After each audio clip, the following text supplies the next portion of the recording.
मुसलमानों को पाकिस्तान चले जाना चाहिए। क्यों? हिंदुस्तान तुम्हारी अम्मा दहेज में ले आई थी क्या? जिसको हिंदू राष्ट्र बनाना हो हिंदुस्तान से निकल जाए, नेपाल चला जाए। वो बंधन में औरंगजेब की आत्मा घुस गई है। क्या कहता है? एनडी गठबंधन में औरंगजेब की आत्मा घुस गई है। साथियों, मैं ये बताना चाहता हूं कि हिंदुस्तान की तारीख में जब आप तारीख की किताबों को पलटेंगे तो आपको लिखा हुआ मिलेगा कि हिंदुस्तान एक दौर था जब सोने की चिड़िया कही जाती थी ना भाइयों। तारीख के पन्नों में यह बात लिखी है कि हिंदुस्तान में दूध की नदियां बहती थी। लिखी है कि नहीं लिखी है? मैं पूछना चाहता हूं कि वो दौर कौन था? वो दौर हिंदुस्तान में कौन था? क्या वो पुष्पमित्र शुंग का दौर था, जब इसी हिंदुस्तान में जहां बौद्धों की आबादी 93% हुआ करती थी और पुष्पमित्र शुंग ने यह फरमान जारी किया था कि जो बौद्ध भिक्षुओं का सर काट के लाएगा उसे 1 टका इनाम दिया जाएगा? क्या उस दौर में हिंदुस्तान को सोने की चिड़िया कहा जाता था? नहीं कहा जाता था। कब कहा जाता था? जब हिंदुस्तान में मुगल बरसर इक़्तिदार थे और औरंगजेब रहमतुल्लाह अलैह की दिल्ली में हुकूमत थी। उस समय हिंदुस्तान की जीडीपी 27% थी। मतलब हिंदुस्तान पूरी दुनिया की जो पूंजी थी, जो कैपिटल थी, जो दौलत थी, उसका 27% सिर्फ हिंदुस्तान के पास था। और आपकी उस दौलत की लालच में ब्रिटेन से व्यापारी हिंदुस्तान आया करते थे, फ्रांस से, स्पेन से, पुर्तगाल से, तमाम मुल्कों के व्यापारी हिंदुस्तान आया करते थे सामान की तिजारत का सामान खरीदने। ब्रिटानिया के लोगों ने पूछा गया कि आखिर तुम हमारा सामान तो ले जाना चाहते हो, हमें दोगे क्या? उनके पास देने को कुछ नहीं था। जिस औरंगजेब की आत्मा की बात करते हैं, जब औरंगजेब रहमतुल्लाह अलैह दिल्ली की सल्तनत पर जब गद्दी नशीन थे, हिंदू मजहब के मानने वालों का एक बहुत आराध्य स्थल कैलाश मानसरोवर, जो आज चीन के कब्जे में है, उस समय भी चीन के लोगों ने कब्जा कर लिया था। तब औरंगजेब रहमतुल्लाह अलैह ने अपनी फौजें भेजकर हिंदुस्तान में बसने वाले हिंदू भाइयों के मजहबी स्थान कैलाश मानसरोवर को चीन के लोगों से आजाद कराया था।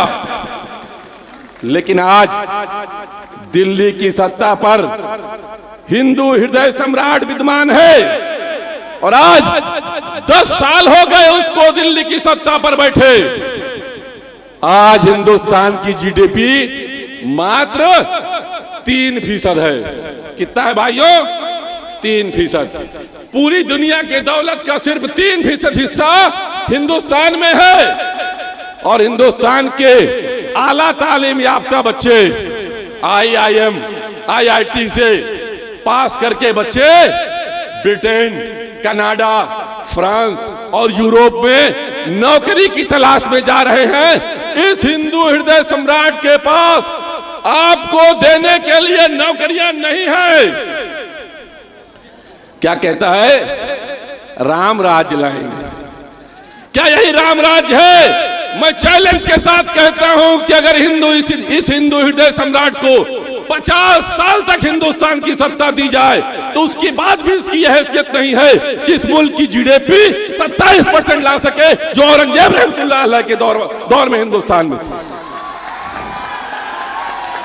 सूबे का मुखिया क्या कहता है? अहंकार में डूबा हुआ सूबे का मुखिया कहता है कि मुसलमानों को पाकिस्तान चले जाना चाहिए। क्यों? हिंदुस्तान तुम्हारी अम्मा दहेज में ले आई थी क्या? जिसको हिंदू राष्ट्र बनाना हो हिंदुस्तान से निकल जाए, नेपाल चला जाए, वो हिंदू राष्ट्र है।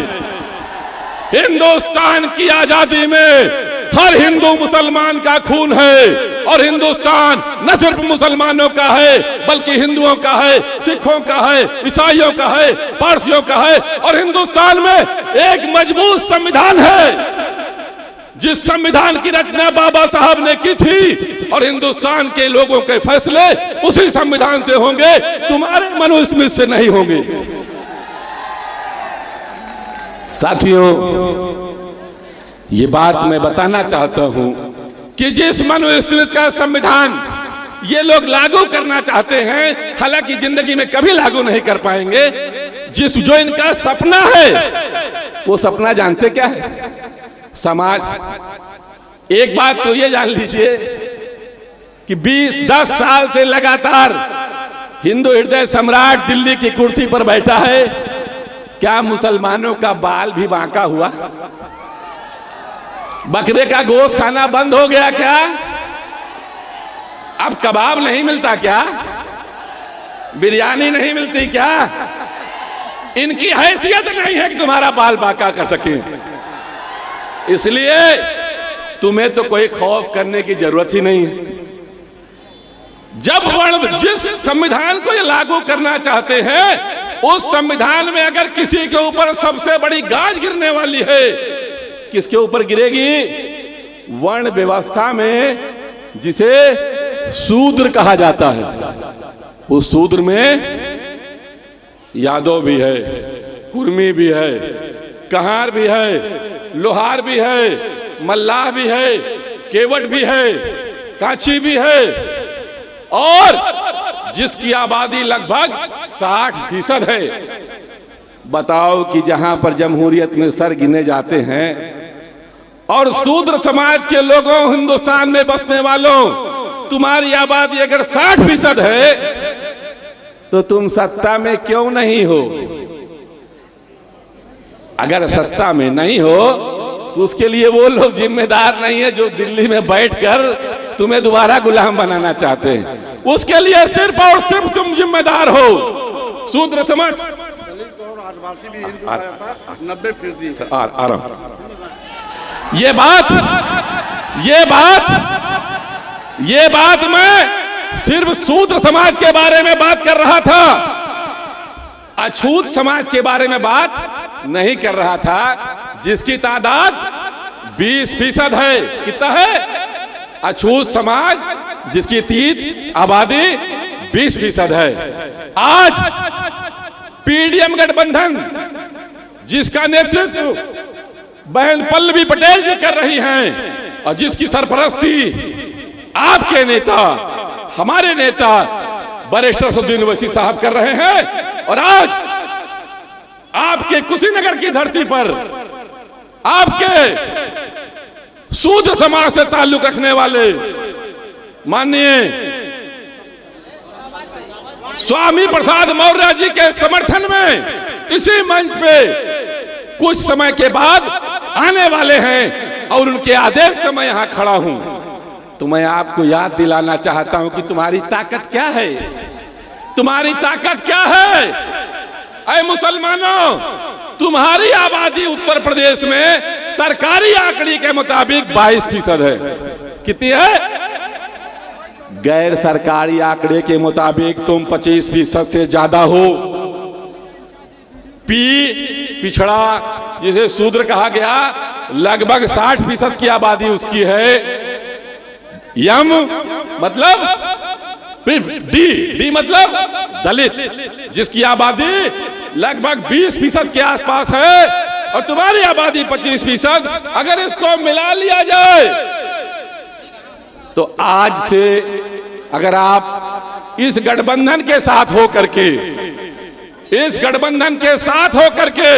वोट दोगे, तो मैं इस मंच के माध्यम से कहना चाहता हूं कि आने वाले 1000 साल तक, कितने दिन तक? 1000 साल तक इन जालिमों के जो दिल्ली की कुर्सी पर बैठे हैं, जो उत्तर प्रदेश में लुंगी वाला बैठा है, हैसियत नहीं एक दोबारा उस पार्लियामेंट में, उस विधानसभा में पहुंच सके। लेकिन अगर पहुंचते हैं तो ये उनकी काबिलियत नहीं है।